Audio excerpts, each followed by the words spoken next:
अस्सलाम वालेकुम, नमस्कार, सत श्री अकाल एंड गुड इवनिंग। मैं हूं आरजू काज़मी और आप देख रहे हैं भेजा फ्राई का नया एपिसोड। सबसे पहले जी हम न्यूज़ की तरफ चलें उससे भी पहले आप सबसे रिक्वेस्ट है कि प्लीज़ जिसने हमारे चैनल को सब्सक्राइब नहीं किया है अभी तक, और बड़े ढीठ लोग हैं वैसे, अगर अभी तक सब्सक्राइब नहीं किया, मैं तो रोज़ कहती हूँ, तो लेकिन खैर कोई बात नहीं, इंसान बिज़ी हो जाता है, 100 काम और होते हैं। तो लेकिन फिर भी अगर टाइम मिले आप लोगों को तो प्लीज हमारे चैनल को सब्सक्राइब करना ना भूलिएगा। और बाकी जिन लोगों ने सब्सक्राइब किया है उनका बहुत शुक्रिया, और जो लोग अपने बिजी शेड्यूल में से टाइम निकाल कर आते हैं और हमारी वीडियो देखते हैं, अपनी राय देते हैं जिससे हमें काम को मजीद बेहतर करने का मौका मिलता है, उनका भी बहुत बहुत शुक्रिया। खैर हम चलते हैं आगे, लेकिन उससे पहले हम ये बता दें जी, बड़ी ठंड पड़ रही है, बड़ी सर्दी है। और इस्लामाबाद जहां मैं बैठी हूँ इस वक्त, यानी पाकिस्तान का जो कैपिटल सिटी है इस्लामाबाद, वहां पे तो जी दिल्ली से भी ज्यादा सर्दी है। मैंने कल ही टेम्परेचर चेक किया था, हमारे यहाँ ज्यादा ठंड थी दिल्ली से कम। वरना मेरा पहले ख्याल था कि शायद इस्लामाबाद और दिल्ली एक जैसा ही वेदर है, लेकिन जी हमारे यहाँ ज्यादा ठंड पड़ती है। आप लोग तो फिर वैसे ही पता नहीं कौन कौन से गाने बना लेते हैं कि सर्दी के, लेकिन आपको कभी यहाँ आने का इत्तेफाक हो सर्दियों में तो आपको पता चलेगा कि असल में ठंड क्या होती है।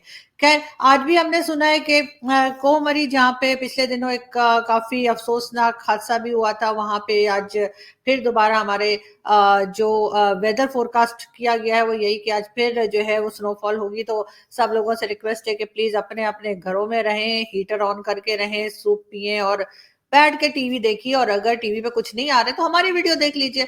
तो खैर हम आगे बढ़ते हैं, और सबसे पहले जी हम बात करेंगे पाकिस्तान के पासपोर्ट की। इमरान खान साहब ने कहा था कि जब मैं आऊंगा तो पासपोर्ट की इज्जत करवा दूंगा, तो बिल्कुल उन्होंने पाकिस्तान के पासपोर्ट की इज्जत ये करवा दी है कि अब वो 4th नंबर पर आ गया है। वर्स्ट पासपोर्ट की कैटेगरी में 4th नंबर पे आ गया। चले अगर खान साहब इसी तरीके से काम करते रहे तो शायद एक दिन हम नंबर 1 की पोजीशन पर भी आ जाएंगे। लेकिन साथ साथ हम एक वीडियो देखते हैं जिसमें हमारी बड़ी प्यारी सी आर्टिस्ट है सबा कमर। मुझे तो बहुत ही पसंद है सबा, मेरी बड़ी फेवरेट है। तो सबा कुछ बता रही है कि वो अमेरिका गई थी तो फिर पासपोर्ट की वजह से उनकी कितनी इज्जत हुई है, और बहुत जी बिल्कुल ये हमारी इज्जत है। और ये तो खैर इमरान खान साहब की गवर्नमेंट आने से पहले का इंटरव्यू है सबा का, लेकिन अब अगर हम सबा से पूछें तो शायद वो इससे भी ज्यादा रोना शुरू कर देंगी कि आप तो बिल्कुल ही जैसे कहते हैं ना कि डब्बा गोल कर दिया है खान साहब ने। और बिल्कुल अब जरा सा भी आप को किसी किस्म की उम्मीद नहीं रखनी चाहिए कि पासपोर्ट की जो इज्जत होती जा रही है, तो अब तो खैर वीजा लगना भी मुझे लगता है कि अक्सर पाकिस्तानी को जो है प्रॉब्लम आएगी। और खान साहब ने कहा था कि जी मैं अगर प्राइम मिनिस्टर बन गया तो मैं पासपोर्ट की इज्जत करवा दूंगा। तो खान साहब ये इज्जत करवाई है आपने पासपोर्ट की। साथ साथ जी हम बात करेंगे कि पाकिस्तान की तरफ से जो नेशनल सिक्योरिटी पॉलिसी एक दी गई जिसपे आज इमरान खान साहब ने साइन भी कर दिया है, उसमें ये बताया गया है कि जी हमारा कोई इरादा नहीं है कि हम अगले 100 साल तक जो है वो भारत के साथ किसी किस्म का कोई झगड़ा, जंग, लड़ाई, फड्डा, 36 का आंकड़ा और जो जो होता है ना वो करने का हमारा कोई इरादा नहीं है। और इसमें बहुत से हमारे जो इंडियन फ्रेंड्स हैं वो भी अपनी वीडियोस बना रहे हैं, टीवी शोज कर रहे हैं, और उनका कहना है कि जी ये स्टेटमेंट या ये पॉलिसी के अंदर ये जो पॉइंट है ये इसलिए पाकिस्तान लेकर आया है क्योंकि हमारे पास पैसे नहीं है कि हम गोला बारूद खरीद सकें या हम जंग अफोर्ड कर पाए।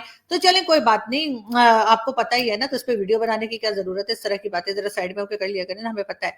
लेकिन बात सारी ये है कि चाहे रीजन कोई भी हो, चले मान लिया हमारे पास पैसे नहीं, वो तो शब्बर जैदी साहब ने भी कहा है कि पाकिस्तान का दिवालिया निकल गया है, और हमारे पास इकोनॉमी हमारी कितनी स्ट्रांग है वो तो सभी जानते हैं। और अब अगर हमारी गवर्नमेंट को थोड़ी सी अकल आई है और वो ये सोच रहे हैं कि चलो हम अब सिर्फ इकोनॉमी पे काम करेंगे, एजुकेशन पे काम करेंगे, बॉर्डर डिस्प्यूट जो है उस पे झगड़े नहीं करेंगे, और जितनी नेबरिंग कंट्रीज हैं उनके साथ भी हम लड़ाई झगड़ा नहीं करेंगे, तो अच्छी बात है ना, हमें काम करने दीजिए आप लोग।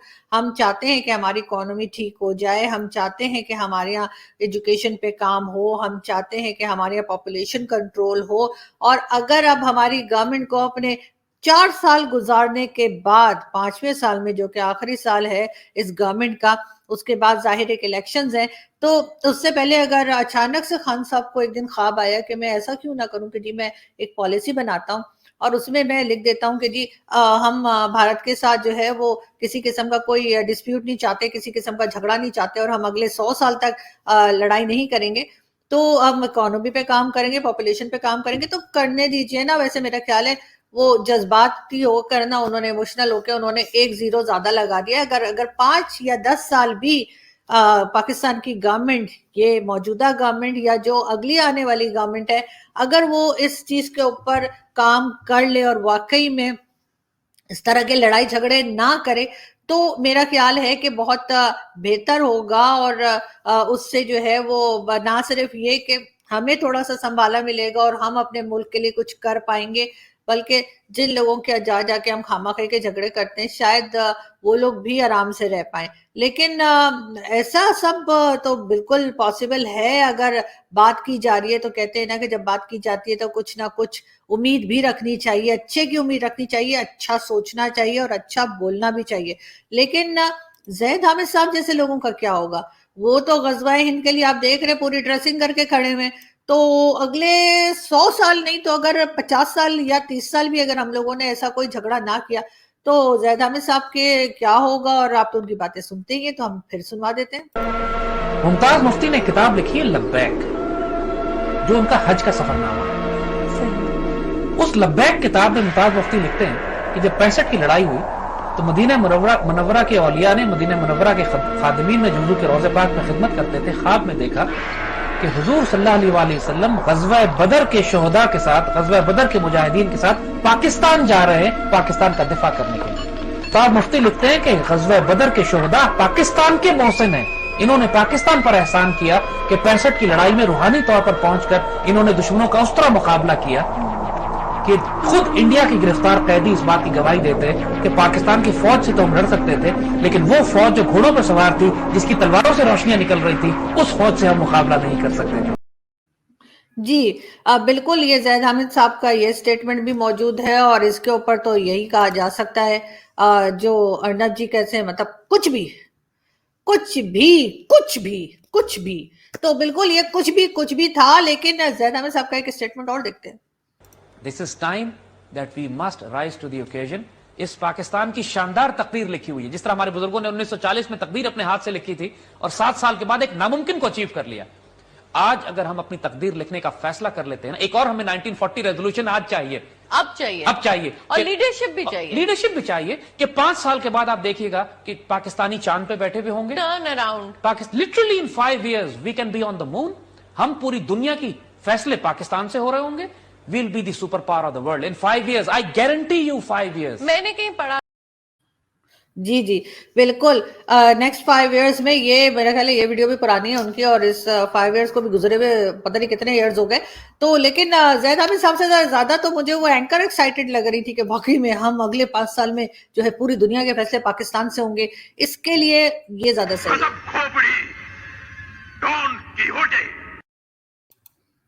جی بالکل، اور یہی بات ہے کہ غضب کھوپڑی کیا بات کی ہے زید حامد صاحب نے کہ میں تو مطلب حیران ہی ہوں۔ لیکن ساتھ ساتھ ہمارے پرائم منسٹر عمران خان صاحب نے یہ بھی کہا ہے کہ بالکل جی ہم 100 سال چاہتے ہیں کہ 100 سال ہمارا لڑائی جھگڑا کچھ نہ ہو بھارت کے ساتھ، اور ہم اچھے ٹرمز رکھنا چاہتے ہیں، ہم ٹریڈ شروع کرنا چاہتے ہیں، اس بارے میں بھی بات کی ہے۔ لیکن ساتھ ساتھ انہوں نے یہ بھی کہا ہے کہ جو انڈین پرائم منسٹر ہیں نریندر مودی جی، ان کے ہوتے ہوئے یہ سب چیزیں جو ہے پاسبل نہیں لگ رہی، تو وہ انتظار کریں گے کسی ایسی گورنمنٹ کے آنے کا جو ان کا فون اٹھا لے۔ ہاں، وہ اصل میں مودی جی فون نہیں اٹھاتے نا، مطلب مودی جی فون ہی نہیں اٹھاتے۔ مودی جی فون اٹھائیں گے تو بات کریں گے نا، تو خان صاحب بتائیں کیسے کہ جی ہم تو اگلے 100 سال آپ سے لڑنے نہیں والے، ورنہ تو پتہ ہے نا مودی جی کتنا گھبراتے ہیں، کہہ رہے کہ پاکستان اٹیک ہی نہ کر دے۔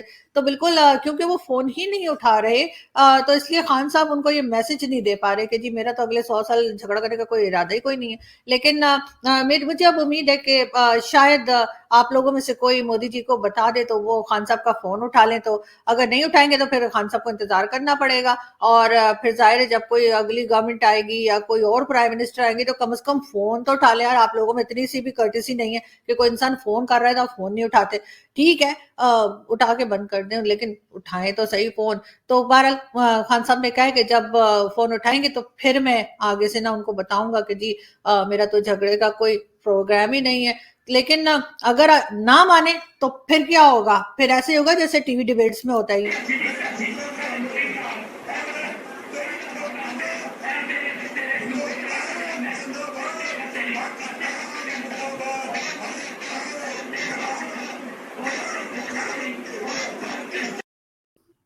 जी, जी, जी। फिर इसी तरीके से मिसाइल और दूसरी चीज़ें लेकर हम एक दूसरे के पीछे इंटरनेट पे पड़े रहेंगे और मुझे लगता है कुछ इसी किस्म की जंग होगी। लेकिन ये जंग फिर बेटर है क्योंकि कम से कम ग्राउंड पे तो नहीं हो रही ना, लेकिन इस तरह के लोग भी मौजूद हैं। तो फिर अच्छी बात है कि अगर हम 100 साल सोच रहे हैं, चाहे उसका कोई भी रीज़न हमारे इंडियन फ्रेंड्स दें अपनी वीडियोज़ में, अपने शोज़ में कि जी पैसे नहीं है, तो ये नहीं है, तो वो नहीं है, भरोसा नहीं है। तो भरोसा तो ऑफ कोर्स भरोसा तो किसी के ऊपर भी नहीं है। लेकिन फिर भी एक कोशिश है और अगर कोई कोशिश कर रहा है कि टर्म्स बेहतर हों और लड़ाई झगड़ा ना हो तो कोई बात नहीं, एक बार ट्राई करने में क्या रहा है ना। ऐसा हम कौन से भागे जा रहे हैं, नेबर भी तो साथ ही में तो रहते हैं, आपके पड़ोसी हैं। अगर फिर कोई ऐसी ऐसी हरकत हो तो आप भी आ जाइएगा अपने घोड़े वोड़े लेकर, या घोड़े पे नहीं होना, आजकल तो जंगे और तरह से होती हैं। तो खैर वो कभी भी हो सकता है। लेकिन अगर एक तरफ से अच्छी पहल हो रही है, चाहे उसका जो मर्जी रीजन हो, उसको वेलकम कीजिए। और हम दुआ ही कर सकते हैं कि आगे दोनों मुल्कों में जो है वो टर्म्स अच्छे हों और ट्रेड भी शुरू हो और सारी चीजें एकदम परफेक्टली चले। खैर हम आपको काफी दिन हो गए जी मुल्ला एंड साइंस नहीं दिखाया, तो आज फिर एक दो वीडियोस मिली है मुल्ला की, तो हम दिखाते हैं मुल्ला साहब क्या कह रहे हैं। वॉइस को फैसिलिटेट करने के लिए दावत इस्लामी ने अभी ये मशीन जो पैसे देती है, अल्हम्दुलिल्लाह हमारा फाइनेंस डिपार्टमेंट इस पर काम कर रहा है। वो मशीन जो पैसे लेती है, आप चंदा देने के लिए उधर नहीं जाना पड़ेगा आपको। आप नोट मशीन में डालें, मशीन आपको रसीद दे देगी, thank you very much, Dawat Islami को चंदा देने का शुक्रिया। बंदा रखने की लोड़ ही कोई, मशीन रखी रखो बस। सुबह दोपहर शाम वो मुख्तलिफ स्टोर्स पर, मुख्तलिफ बस स्टॉपों पर, मुख्तलिफ जगहों पर मशीनें रखी होंगी। आप जाके नोट डालें, रसीद आपको देगी, थैंक यू वेरी मच। वो ऑटोमेटिक दावत इस्लामी के पास आ जाएगा किस मशीन में कितना चंदा है। हम कैश मशीन पर काम कर रहे हैं इस वक्त।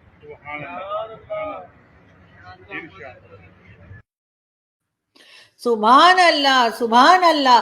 जी जी जी बिल्कुल। एक तो ये यूरोपियंस को, काफिरों को या अंग्रेजों को या अमेरिकन को या किसी को भी कोई मतलब ख्याल ही नहीं है किस किस तरह की मशीनें निकाल दी हैं। तो बिल्कुल जब तक इस तरह के जो मदरसे हैं, जो दावत इस्लामी और इस तरह के दूसरे जो इदारे हैं, जब तक इनकी फंडिंग बंद नहीं होगी, जब तक इनकी डोनेशन बंद नहीं होगी, इनको पैसे देना नहीं छोड़ेंगे, तब तक यहाँ पे ऐसे ही हालात रहेंगे जैसे अभी चल रहे हैं। और जिस तरह की बातें होती हैं आप सभी लोग जानते हैं, किस तरह से मदरसों में क्या कुछ होता है और किस किस्म के गलत काम बच्चों को सिखाए जाते हैं, बच्चों के साथ किए जाते हैं और जिहाद जिहाद जिहाद करके उनको गलत रास्ते पे ले जाया जाता है, दूसरों से नफरत सिखाई जाती है।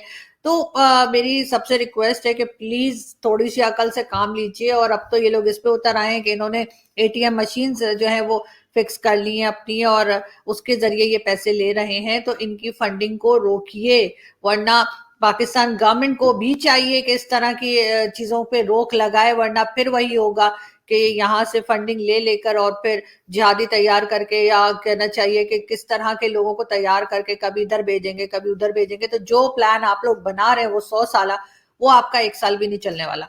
तो इसलिए सबसे पहले इस तरह के लोगों को रोकना होगा, इनकी फंडिंग बंद करनी होगी और देखना होगा कि इनको किस तरह से ज्यादा इनको कंट्रोल किया जाए, इनको रोका जाए। एक वीडियो और देखते हैं। हजरत मैं क्या क्या सुनाऊंगा। मैं इंडिया में गया हूं, मैंने शामली का मैदान देखा, मौलाना कासिम नानोतवी अंग्रेजों से लड़ रहे, यहां गोली लगी, हजरत ने हाथ रखा, नीचे बैठ गए। मौलाना गंगोही दौड़ते हुए आए, हजरत क्या हो गया, गोली लगी है। बैठे बैठे हजरत गंगोही ने 3 मरतबा नमाज वाला दुरूद शरीफ पढ़ा। हजरत हाथ उठाइए, हजरत ने हाथ उठाया, फट तो दरकिनार खराश भी नजर नहीं आ रही।